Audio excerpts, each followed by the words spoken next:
recommends and supports a good action will receive the recompense of the one who does it without anything being diminished from it all the way to the day of judgment. And he also said, sallallahu alaihi wasallam, in the same hadith, whosoever recommends and supports an evil action will receive the recompense of the one who does it without anything being diminished from it all the way to the day of judgment. So my brothers and sisters, what I'm suggesting to you and I is that we do what Allah subhanahu wa ta'ala told us to do. وَتَعَاوَنُوا عَلَى الْبِرِّ وَالتَّقْوَى وَلَا تَعَاوَنُوا عَلَى الْإِثْمِ وَالْعُدْوَانِ. Your support indirectly of the non-Muslim media, you are enjoining and you are supporting and you are collaborating and you are helping ithm wal udwan, sin and corruption. And by talking about and by planning and making dua and making the investment for Muslim media, you will be doing just the opposite. You will be collaborating, you will be helping, you will be supporting, helping to build and investing towards birr, goodness and taqwa, fear of Allah subhanahu wa ta'ala, and the establishment of the Islamic principle in the society where you live. O Muslims, I realize that many Muslims come to the Salatul Jum'ah and they only want to hear about Salah and Zakah and fasting and Hajj or Tafsir or Fiqh or what we call religious ritual issues. But you will go back to your homes as you do every day. And the issue which I'm speaking about today, which may not appear to some of you to be religiously oriented, you will be affected by it. And nastaghfirullah, some of us are enslaved by it. We ask Allah subhanahu wa ta'ala that He give you and me the ability to rise to this call, to respond to this call, to be aware of the importance of this call. Coming up to 16 past 11 on 2GB 873. Last week you would remember the Anti-Discrimination Board, and Chris Puplik released a scathing report on the media's portrayal of stories involving race.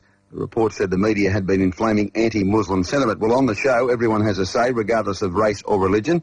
Joining me online now, I'm pleased to say, is Shaykh Khalid Yasin, who's visiting from the UK. He's a Christian who's converted to Muslim, to Islam. Originally from the US, he's holding a number of lectures on Islam over the next week, and he's online right now. Good morning, Shaykh Khalid. Good morning, Ray. How are you feeling? I'm particularly well. It's nice to talk to you. For those who aren't familiar with you, could you tell us a bit about your background? You were once a Christian who's made the change of faith. Is that correct? That's correct. And when did that happen? I became a Muslim in 1965. Seems like eons ago. And in the same year of the tragic assassination of Al-Hajj Malik Shabazz, better known to the world as Malcolm X. Now, would it be fair to say, and I'm not trying to be funny about this, that you're a bit like an Islamic version of Billy Graham, in that you travel the world trying to convince people to turn to the Islamic faith? Yeah, I guess part of that that characterization I might agree with, although I don't feel a mandate upon myself, as Billy Graham perhaps, to convert people to the Islamic faith.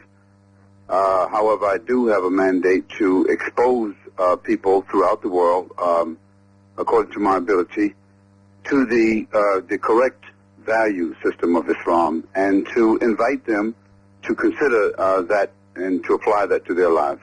In relation to recent events, and most notably the events of September 11th and Osama bin Laden, how difficult has that made your job? And how difficult do people like Osama bin Laden and others like him make your job? Well, Ray, I think that, to be very objective, I think that any time that any tragedy like the September 11th incident takes place in the world, it certainly distorts people's view about many things. And I think that Osama bin Laden being a Muslim and people associating that particular incident with Osama bin Laden certainly distorts people's perceptions about Islam. And so one of my responsibilities is not to address the Osama bin Laden issue, but to address the perhaps the issue of Islam relative to the September 11th incident, and to distinguish Islam from the acts of Muslims or Christians or anyone else, and to clarify in the minds of people that Islam is not a religion of terrorism or fanaticism or extremism, and that such actions, whether it be September 11th or, for that matter, the Oklahoma bombing or anything else, such actions should not be associated with a system of faith like Islam or, for that matter, Christianity. But I guess whether it's Catholics or Protestants or Muslims, that extremists make it particularly difficult for us to move forward as a group of people in the world, be we of different faith or Jewish faith or the like, that when extremists take control, as in fact they have in more recent times, it makes the job more difficult for everyone. Yeah, I would tend to agree with that. Just that I think that it's very important that people keep in mind that a global faith and set of values such as Islam and or the faith of Christianity should never be indicted or impugned because of some actions of a group of people who allegedly may associate themselves with some form of extremism. Can Muslims and Christians live in harmony and respect each other's values and beliefs? Well, we have to look historically, Ray, and see that, as a matter of fact, since the time of the Prophet Muhammad, peace and blessing be upon him, in the 7th century, Muslims and Christians, they did live in harmony. And conflict is inevitable when you're talking about human beings and civilization. So to eliminate the world from conflict, obviously, is an impossibility. But at the same token, to live in reasonable harmony and tolerance, this is the objective of Islam, and Islam has demonstrated that over several centuries that we can historically refer to. So one of your lectures is titled Islam, the Only Solution for World Peace. I mean, obviously, from what you just said, it's not just the religion's the only solution for world peace, but it's a combination of perhaps Christianity and Islam and the rest of it, world peace, if we all pull together in the one direction. Yeah, I think it's important for people to know that Islam is not by definition a religion. It's a comprehensive system of life that has a very clear set of values, whether it's in the political field or the social field or the governmental field or any other part of the human drama. And as such, it should not be viewed from purely a religious point of view. And certainly, we feel as Muslims that the Qur'an has the basis for putting forward a very profound platform for world peace and for sustaining that, and that it should be considered by the world as such. Just on that makes it difficult because you say it's a way of life, not just a religion. Well, how difficult is it for people who come from another part of the world that settle in Australia as Muslims to embrace our culture and embrace the way we do things as opposed to the way they used to do things? Are they compatible? Yeah, of course. And I want to make a clear distinction as we speak between Muslims and Islam. Muslims are the people who themselves attach themselves to Islam either by profession or by some kind of testimony. But Islam is the system of faith and the values itself, which has its own sources. As such, the basis of Islam is one that preaches tolerance and brotherhood and fraternity with everyone in the world. As such, when a Muslim moves anywhere in the world, he or she should become a peace-loving, a law-abiding individual, and should learn to adapt and tolerate the culture and the mentality of other people wherever they go.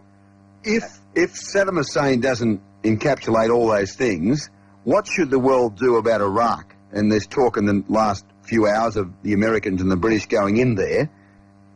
Well, I think, the issue of Saddam Hussein has many different approaches to it. One, Saddam Hussein as an individual certainly has his deficiencies that that the world has seen, and that's unfortunate. But I don't think that the personal deficiencies or the character of Saddam Hussein should be confused or with indicting his entire country and therefore putting his country on the precipice of war and destruction, or for that matter, the ongoing perpetration of sanctions and things that have brought about a tremendous amount of suffering and disparagement upon the Iraqi people. So I think that the issue should be addressed differently, of course. I'm an American citizen, and as an American citizen, I still have the right to express dissent even with my government's position, and I do. But at the same token, we live in a very complex world, and sometimes we are unable to resolve things the way that we would ideally like to resolve them. And in the words of an individual who is very profoundly known throughout the world, Dr. Martin Luther King, he said, it's unfortunate that although we live in a very sophisticated world, we are unable to resolve issues in a very sophisticated way. And so I, like many people throughout the world, I shudder at the thought that a sophisticated society like America and others who would act in this manner seem to move without good thought and good resolve to be able to try to find a solution to this issue without the kind of destruction that is going to take place in that part of the world. But Shaykh Khalid, you've confused me in a sense. You are an American citizen, therefore you're afforded that freedom to which you referred to object to what the American government does, that the people in Iraq under the regime of Saddam Hussein are not afforded the same luxury that you are as a free American citizen. Yeah, of course, but at the same token, Ray, neither the Americans nor the Australians nor the British or the French or anyone, they're not the policemen of the world. And they're not the ones to go about throughout the world regulating or restoring what they consider to be the human rights of other people. I don't think that the approach to this issue is right. It's not just a matter that of Saddam Hussein, and I think that to keep clouding the issue with the criminal characteristics or the history of Saddam Hussein, I think to cloud the issue with that is to belittle the millions of people who themselves are quite innocent and are subject to the tyranny of Saddam Hussein.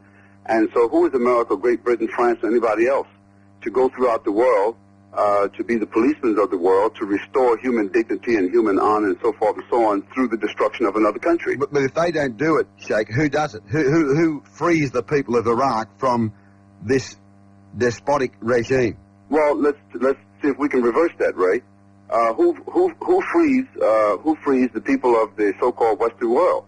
Who frees the people of the Western world from the corruption that we see blatant throughout the Western world? Now, I'm not pro-Iraq, and I'm not pro-Taliban. I'm not pro-anybody in particular, other than I'm a person who is a lover of peace and a God-loving person, and I think that there should be some justice even in the scriptures of Christians or in the scriptures of the Muslims, that there's a way for us to be able to approach situations without going into a country, destroying a country. For what reason? To bring down a despotic ruler. The historical evidence that we have for this kind of move doesn't bring about a new, what are we going to bring about? A new regime? Or is the Americans or the French or the Germans or somebody, are they going to appoint someone whom they think is better than Saddam Hussein? And has the Iraqi people themselves asked for this? They haven't. So I don't think that this is the way. It's not a matter that Saddam is right or wrong, of course. From a moral point of view, Saddam Hussein is wrong. Saddam Hussein is a tyrant. Saddam Hussein, has brought about, made many improper decisions. But at the same token, I don't think that America or France or Great Britain or any of these countries have the right to take it upon themselves to be the restorers of justice while they themselves are guilty of injustice in their own countries. I've enjoyed talking to you. I hope you have an enjoyable time in Australia, and we'll talk about where you'll be able to be heard through the course of the next week or two. Okay, thank you very much, Ray. Thank you. I appreciate your time. Bye-bye. Thank you. Shaykh Khalid Yasin.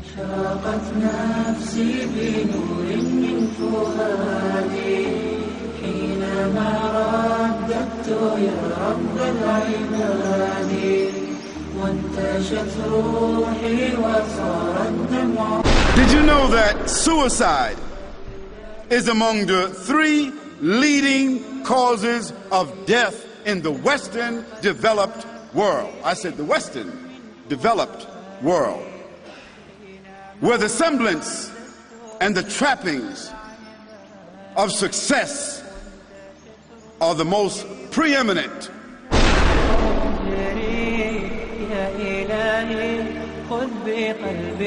So it really means that after all this time, and the people walk away from that grave, it's over. What about that person in the grave? What's happening?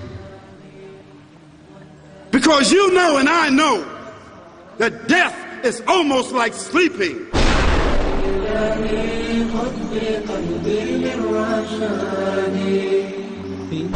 But that's the only theologically and historically adequate position with respect to Jesus, to recognize him not only as a prophet, although certainly that, but as himself the divine Son of God.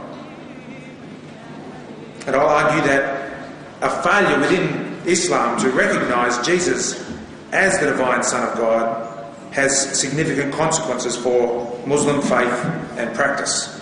And you show us, please, the historical evidence of a tampering or forgery that was so massive that the entire Christian world was duped without question. Because in the past, throughout church history, we've always had controversies.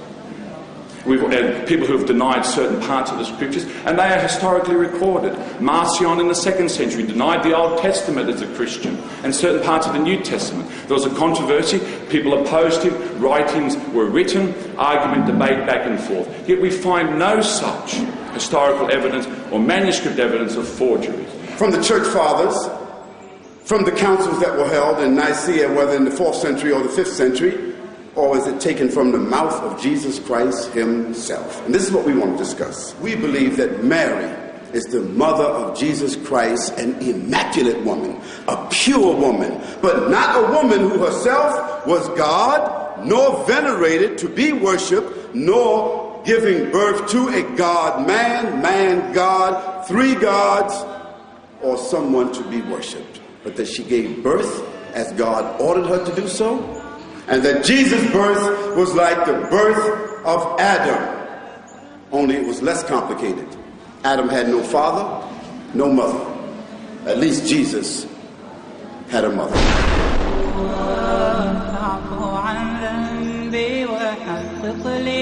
If the imam goes into the store down the street and the Muslim is selling haram, the imam said, "What you doing, brothers? Subhanallah. This is khanzir you're selling. This is alcohol you're selling. This is maisr, gambling that you're doing. You're facilitating fawahish. What you doing, brothers? Why you standing on the corner selling drugs? What are you doing?" They tell him, "If you don't get out of here, we'll shoot you too." And for our young people that are in the streets, we don't like you to be in the streets. We don't like who you are with in the streets. We don't like what you are doing in the streets. We don't like what it does to the image of Islam. But we love you. We love you. You are the sons of Islam and the daughters of Islam and the future of Islam. And Insha'Allah ta'ala, among you there is an Abu Dhar and there is a Khalid ibn Walid.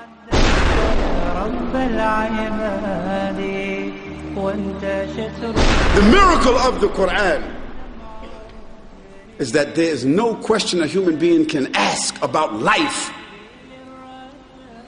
any aspect of life, but the Qur'an has given the answer. Not only has the Qur'an given an answer, but the Qur'an has directed us towards an example that illustrates for us that example, that answer.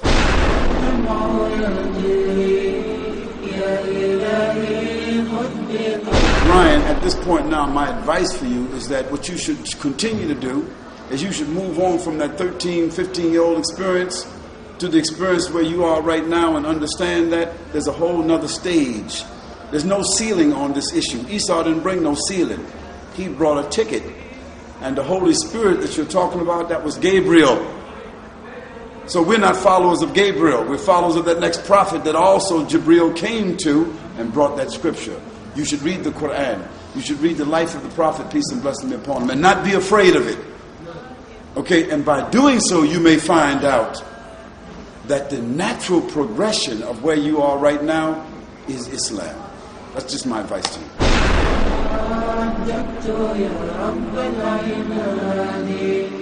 Take it off the shelf and look at it. Not for its content. Look at the quality, the crispness. Look at the advancement. Look at the graphics. Look at the color. Listen to the sound. Superior. Trash.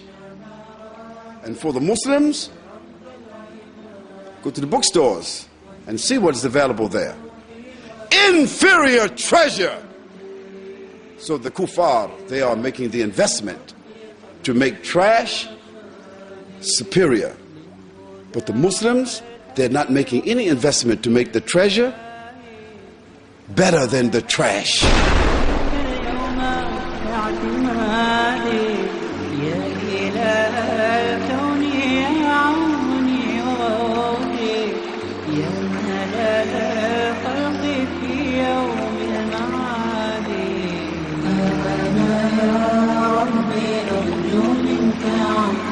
فاعف عن ذنبي وحقق لي مرادي